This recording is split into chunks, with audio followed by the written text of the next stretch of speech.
ఈ రోజు అయితే జార్జియాలో డే 2 అనమాట. సో ఇక్కడ మేము ఇప్పుడు జార్జియా అక్వేరియంకి స్టార్ట్ అయ్యాము. ఇక్కడ జార్జియా అక్వేరియం యూఎస్లో one of the biggest aquarium అంటండి. చాలా బాగుంటుందంట, కిడ్స్ విల్ ఎంజాయ్ అంట. సో ఇక్కడ మెయిన్ ఏంటంటే డాల్ఫిన్ షో ఒకటి, సీ లైన్ షో ఒకటి బాగుంటుందంట. సో ఇప్పుడైతే స్టార్ట్ అయ్యాము. మేము ఉన్న ప్లేస్ నుంచి 1 hour జర్నీ పడుతుంది మాకు.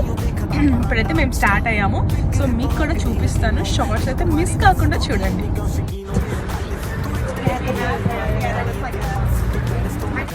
పార్కింగ్ ఒక ప్లేస్లో ఉంది. సో మనం వాక్ చేసుకుంటూ అక్వేరియంకి వెళ్ళాలన్నమాట.